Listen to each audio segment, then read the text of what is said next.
আমি এই চেয়ারে বসে আছি, এটা বলা গেল না sir? I am sitting on this chair. Never.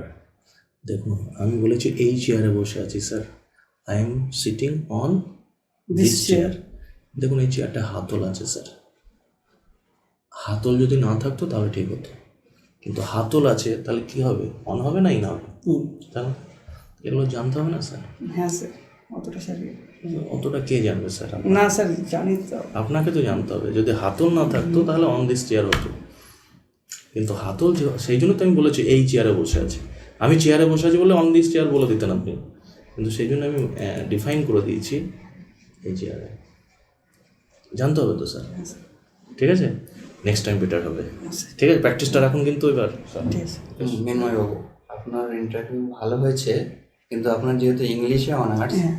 ইংলিশে নলেজ বাড়াতে হবে। হ্যাঁ। যথেষ্ট ভালো হয়েছে, কিন্তু স্যার আপনার আজকের যে পার্টটা পড়াচ্ছিলেন, আর্টিকেল কি জিনিস, আর্টিকেল আমরা কেন প্রাত্যহিক জীবনে ইউজ করব, সেই সম্পর্কে একটু বলতে হবে তো। চিত্রকম থেকে এসেছি। আমি 2015 সালে মাধ্যমিক পাস করেছি, ওকে। 2017 সালে উচ্চ মাধ্যমিক পাস করেছি, এবং 2017 থেকে 20 গ্র্যাজুয়েশন করেছি ইংলিশ অনার্স নিয়ে, বাহ, ভাই। এবং 2022-এ ডিএলএড কমপ্লিট করেছি। আচ্ছা আচ্ছা, তো গ্র্যাজুয়েশন কমপ্লিট করার পরে প্রাইমারি স্কুলের শিক্ষক হতে চাইছেন কেন স্যার? ছোটো থেকে একটা ইচ্ছে ছিল কি ইচ্ছা? প্রাইমারি স্কুলের শিক্ষক হবো স্যার। কেন, হাই স্কুল হলে কি কোনো সমস্যা ছিল? সমস্যা নাই স্যার, তাহলে তো স্যার প্রথম থেকে একটা জেদ ছিল স্যার যে আমি প্রাইমারিতেই করবো। কেন, প্রাইমারিতে কি আছে এমন? কারণ স্যার বাবার সঙ্গে একটা ঘটনা ঘটেছিল। কেমন? স্যার বাবা প্রাইমারি স্কুলে চাকরি পেয়েছিল, কিন্তু বিভিন্ন পলিটিক্স দেওয়া হয়নি। দেওয়া হয়নি? হ্যাঁ, তখন একটা স্যার পলিটিক্স চলতো, সেই জন্য আচ্ছা আচ্ছা, যে আমি প্রাইমারি শিক্ষকই হব। প্রাইমারি শিক্ষক।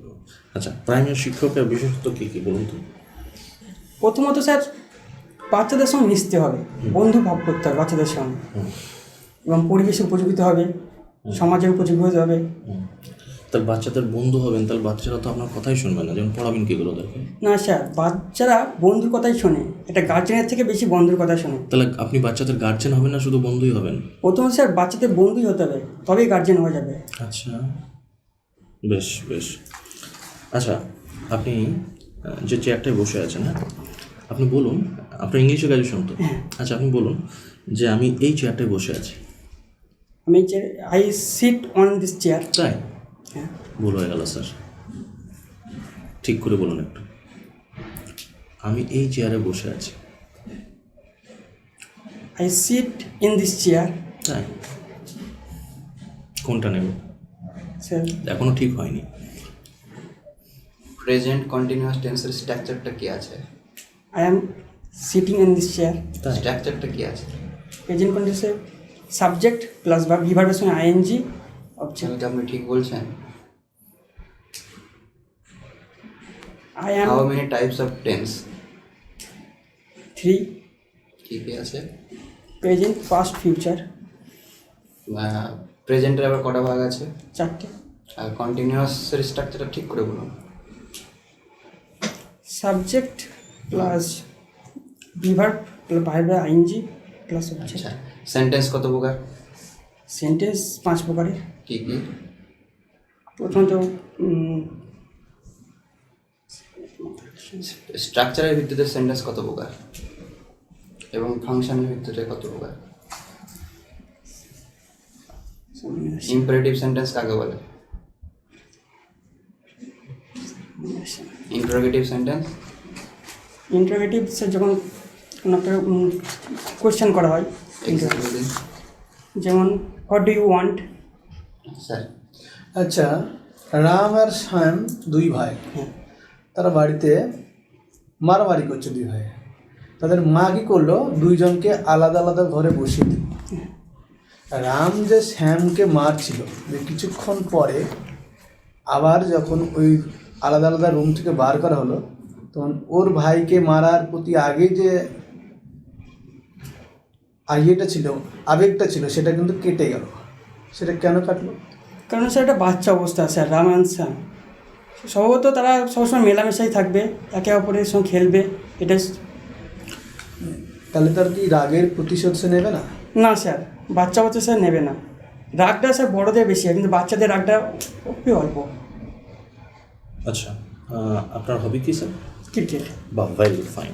আচ্ছা আচ্ছা, কিছুদিন আগে একটা আমাদের এশিয়াতে একটা খেলা হলো ক্রিকেটের, কি খেলা বলুন তো এটা? এটা Asia champions trophy, Asia champions trophy. আচ্ছা, উইন হয়েছে কোন দেশ? ইন্ডিয়া। ইন্ডিয়া। তো এই এই খেলাতে কিন্তু একটা বিরল ঘটনা ঘটেছে, হ্যাঁ স্যার। জানা আছে আপনার কি? হ্যাঁ স্যার। কি বলুন তো? ভারত স্যার ট্রফিটা নেয়নি। ট্রফি নেয়নি, তাহলে কি নিল না কেন স্যার? কারণ স্যার একটা আমাদের প্রতিবেশী দেশ পাকিস্তানের সঙ্গে কিছু স্যার কারণে, আসল কারণে হ্যাঁ, স্যার ভারত ট্রফিটা নেয়নি। নেয়নি। আপনি হলে কি করতেন স্যার? স্যার আমি দেশের প্রতি অংশ নিতাম না, এটা স্যার একটা ম্যানেজমেন্টের ব্যাপার। হুম, আপনিও নিতেন না? না স্যার। আচ্ছা, বেশ। তাহলে এতে কি আমাদের লাভ হলো না লস হলো? স্যার এতে আমাদের লাভই হয়েছে, কারণ স্যার আমরা বিপদকে বলতে পেরেছি স্যার, কি বলতে পেরেছেন? যে স্যার ওদের থেকে আমরা ভরসা করি না। ট্রফিটা তো ওনাদের নয়। তবে না হলেও স্যার যে দিচ্ছিলেন উনি একজন পাকিস্তানি। আচ্ছা, উনি পাকিস্তানি কেন? উনি তো কি, উনি অ্যাকচুয়ালি উনি একটা এশিয়ার একজন প্রেসিডেন্ট, মানে এশিয়ার বোর্ডের প্রেসিডেন্ট। হ্যাঁ, তাহলে তার আন্ডারে তো আমরা খেলছি, সেটাও তো অন্যায়। না স্যার। সেটা অন্যায় না? না। তাহলে তাকে আমরা ওই, আপনি যে প্রেসিডেন্ট বলছেন, তো প্রেসিডেন্টের ওনাকে নির্বাচন আমরা বাধা দেবো, উনি থাকবেন না, এই জন্য তো আমাদের প্রোটেস্ট করা দরকার। হ্যাঁ স্যার, প্রোটেস্ট করা হয় স্যার, তবে এটা একটা এশিয়ার সবগুলো দেশ সমর্থন করে দিয়ে স্যার তৈরি করা হয়।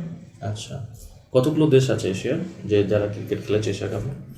স্যার তো জানা নাই স্যার, তবে মেন দেশগুলো জানা আছে। বলুন। যেমন বাংলাদেশ, ইন্ডিয়া, পাকিস্তান, শ্রীলঙ্কা, আফগানিস্তান। আচ্ছা, বাংলাদেশের সঙ্গে ভারতের সীমারেখা কত?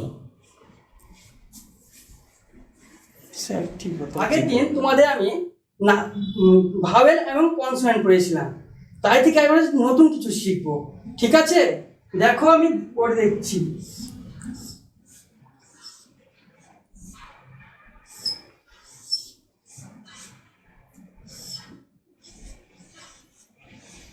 দেখো আগের দিন তোমাদের ভাওয়েল এবং কনসোনেন্ট পড়েছিলাম, তার মধ্যে এই টিটা আমি বলেছিলাম কনসোনেন্ট, তাই এর আগে আমরা বসাবো এ, এবং সিটাও কি বলেছিলাম কনসোনেন্ট, তাই আগে আমরা বসাবো এ, এবং ওটা বলেছিলাম ভাওয়েল, তাই আগে আমরা বসাবো অ্যান।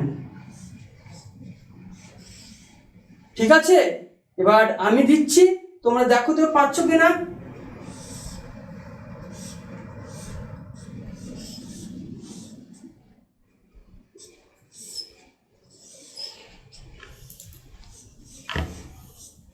আচ্ছা, শেষ দিক থেকে কে বলবে? ও মিনা বলবে। হ্যাঁ বলো তো কি বসবে এখানে? এটা কি ভাওয়েল, ঠিক বলেছো, তাই এটা বসবে অ্যান।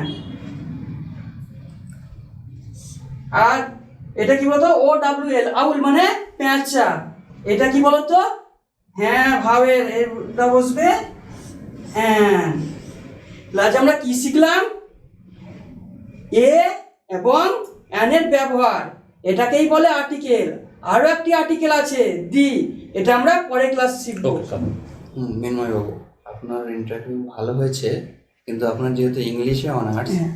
ইংলিশে নলেজ বাড়াতে হবে। হ্যাঁ স্যার। ইংলিশে সাবজেক্টিভ নলেজ একদম কম আছে, নেই বললেই চলে, ঠিক আছে? আপনি এখানে একটা বসে আছেন, সেটার ইংলিশ বলতে পারছেন না, ইংলিশ অনার্স করেছেন, এগুলো ঠিক করে করতে হবে। তারপরে সেন্টেন্স একদম প্রাইমারি জিনিস, কত প্রকার সেটা বলতে পারলেন না, এগুলো কিন্তু খুব উইক পয়েন্ট। নলেজ গেইন অবশ্যই করতে হবে, না হলে কিন্তু ফাইনালে গিয়ে চাপ হয়ে যাবে, ঠিক আছে? আর বোর্ড ওয়ার্কটা আরও সুন্দর করতে হবে, ঠিকমতো বোঝানো হয়নি, ঠিক আছে? ঠিক আছে, নেক্সট টাইম বেটার আশা করবো স্যার। আপনার ইন্টারভিউ যথেষ্ট ভালো হয়েছে, কিন্তু স্যার আপনার আজকের যে পার্টটা পড়াচ্ছিলেন, আর্টিকেল কী জিনিস, আর্টিকেল আমরা কেন প্রাত্যহিক জীবনে ইউজ করব, সেই সম্পর্কে একটু বলতে হবে তো, সেটা আপনি বলেন, এদিকে একটু নজর রাখবেন। আর বেসিক যে জ্ঞান ইংলিশের উপরে, সেগুলো কিন্তু আপনাকে রাখতে হবে, গ্রামারের উপরে বিশেষ করে। মিন্ময়বাবু, আপনার কথা বলার যে কৌশল খুব ভালো, হ্যাঁ, আপনার যে সাউন্ড খুব সুন্দর, ঠিক আছে, কিন্তু আরও আনসারের মধ্যে আরও কমপ্লেক্টনেস আনতে হবে স্যার, ঠিক আছে? আপনি স্যার বললেন আর্টিকেল পড়াচ্ছেন ডাইরেক্ট, দিলেন, বললেন গ্রামার, কিন্তু আর একটু বিস্তারিত বলতে হতো। বললেন না। আর আমি এই চেয়ারে বসে আছি, এটা বলা গেল না sir? I am sitting on this chair. Never. দেখুন, আমি বলেছি এই চেয়ারে বসে আছি sir, I am sitting on this chair. দেখুন এই চেয়ারটা হাতল আছে স্যার, হাতল যদি না থাকতো তাহলে ঠিক হতো, কিন্তু হাতল আছে, তাহলে কি হবে? অন হবে না, ইন হবে, তাই না? এগুলো জানতে হবে না স্যার?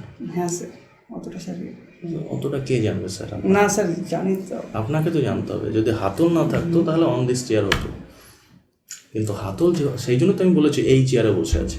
আমি চেয়ারে বসে আছি বলে অন দিস চেয়ার বলে দিতেন আপনি, কিন্তু সেই জন্য আমি ডিফাইন করে দিয়েছি এই চেয়ারে। জানতে হবে তো স্যার? ঠিক আছে, নেক্সট টাইম বেটার হবে। ঠিক আছে, প্র্যাকটিসটা রাখুন কিন্তু এবার। ঠিক আছে। Up, Josh! Down, right! Up, Josh! Down, 6!